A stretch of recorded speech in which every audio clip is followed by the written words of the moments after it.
dua, aduh pusing, pala otak, pala Barbie pusing, bolak-balik, maju, mundur, maju, mundur, maju, mundur, maju, mundur. Anjay, pusing banget coy. Saya Uya Uya. Saya Nafa Indria Urba. Saya Eko Patrio. Saya Upin. Saya Dimas Darmawan. Saya penderita.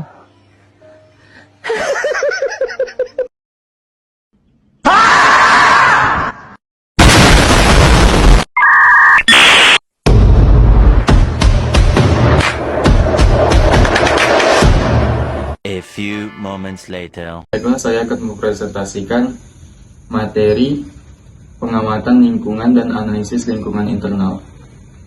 Pertama, saya akan menjelaskan pengertian lingkungan internal. Proses yaitu proses mengkaji faktor internal organisasi untuk menemukan kekuatan dan kelemahan atau S dan W yang dimiliki organisasi sehingga dapat mengelola peluang secara efektif dan menghadapi ancaman yang ada di dalam lingkungan organisasi. Ada beberapa faktor strategik internal, yaitu yang pertama ada pemasaran, yang kedua ada keuangan atau dan accounting, yang ketiga produksi, operasi dan teknik, yang keempat ada personalia, yang kelima ada manajemen mutu, dan yang keenam ada teknologi informasi, dan yang terakhir ada organisasi dan manajemen umum. Baiklah, kita masuk ke pendekatan terhadap pengamatan dan analisis internal. Caranya dengan membandingkan pengukuran variabel-variabel faktor strategis internal dengan mengukur kinerja masa lalu, pesaing, dan industri sebagai satu kesatuan. Kita masuk ke yang pertama ada analisis PIMS, dan yang kedua ada analisis rantai, dan yang ketiga ada analisis fungsional. Baiklah, kita masuk ke analisis PIMS, yaitu Profit Impact of Marketing Strategy. Membantu menemukan faktor-faktor strategis internal yang relevan bagi badan-badan usaha dengan menggunakan model regresi. Ada beberapa hal-hal yang mempengaruhi kekuatan dan kelemahan. Yang pertama ada intensitas investasi, yang kedua ada pangsa pasar, yang ketiga ada pertumbuhan pasar, yang keempat ada daur kehidupan produk, dan yang terakhir ada rasio biaya pemasaran dan besarnya penjualan. Kita masuk ke analisis rantai, yaitu cara untuk menguji sifat dan tingkat sinergi apabila ada di antara kegiatan-kegiatan internal organisasi yang terbagi menjadi dua, yaitu aktivitas penunjang dan aktivitas utama. Baiklah, kita masuk ke analisis fungsional, yaitu mengamati dan menganalisis dengan melihat keahlian dan sumber daya dapat diatur dalam profil kompetensi sesuai fungsi. Ada beberapa hal-hal yang perlu diperhatikan dalam analisis fungsional, yaitu yang pertama ada struktur. Apabila struktur organisasi cocok dengan perubahan strategi yang diusulkan, maka struktur tersebut merupakan kekuatan organisasi. Apabila sebaliknya, maka adalah kelemahannya. Ada 4 poin, yaitu yang pertama ada struktur sederhana, tepat untuk perusahaan kecil yang didominasi oleh pengusaha dengan 1 atau 2 lini produk. Yang kedua ada struktur fungsional, yaitu tepat untuk perusahaan ukuran sedang. Yang ketiga ada struktur divisional, tepat untuk perusahaan besar dengan banyak lini produk dalam beberapa industri saling berhubungan.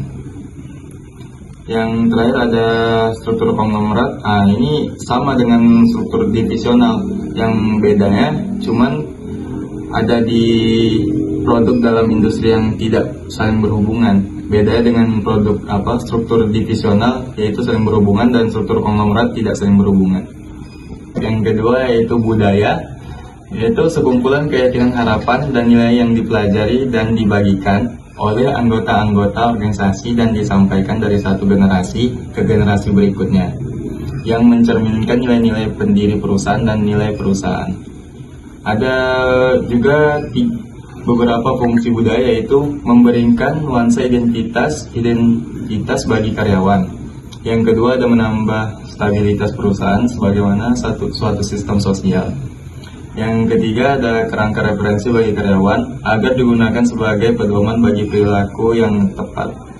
Masuk ke pemasaran, yaitu tugasnya untuk memengaruhi tingkat, waktu, dan karakter permintaan dalam suatu cara yang akan membantu perusahaan mencapai tujuan-tujuannya. Kita lanjut saja masuk ke keuangan.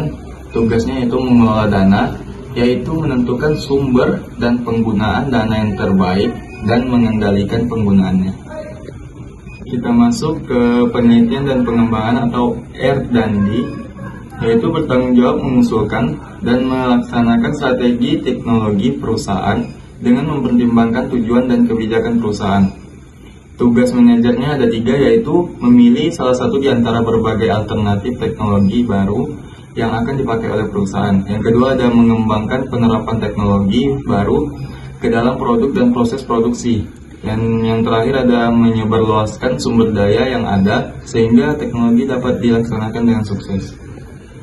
Setelah kita masuk ke operasi, yaitu tugas utamanya adalah mengembangkan dan mengoperasikan sebuah sistem yang akan menghasilkan jumlah produk dan jasa yang dibutuhkan dengan kualitas tertentu pada harga yang sudah ditentukan. Selanjutnya kita masuk ke sumber daya manusia atau SDM. Tugasnya yaitu meningkatkan kesesuaian antara individu dengan pekerjaan-pekerjaan yang ada. Dan kita masuk yang terakhir ada sistem informasi, yaitu tugas utamanya yaitu merancang dan mengelola aliran informasi dalam organisasi dengan cara-cara yang dapat meningkatkan produktivitas dan pengambilan keputusan. Ada 4 tahap berbeda dari pengembangan sistem informasi. Tahap pertama yaitu meningkatkan efisiensi usaha yang ada melalui tagihan pelanggan, pemasukan data, dan penulisan laporan. Dan tahap kedua yaitu membedakan dirinya dari pesaing lain dengan sistem informasi yang sedang terpasang. Masuk ke tahap ketiga yaitu mencoba menjual produk dan jasa berbasis informasi kepada pelanggan baru. Dan tahap terakhir yaitu tahap keempat, mengembangkan produk dan jasa berbasis informasi yang baru dan inovatif secara berkelanjutan. Sekian dari presentasi singkat saya. Bukan karena tidak ada waktu, tapi mungkin tidak ada rasa lagi, jadi buat apa lama-lama. Saya Dinas Darmawan, mohon undur diri. Assalamualaikum warahmatullahi wabarakatuh.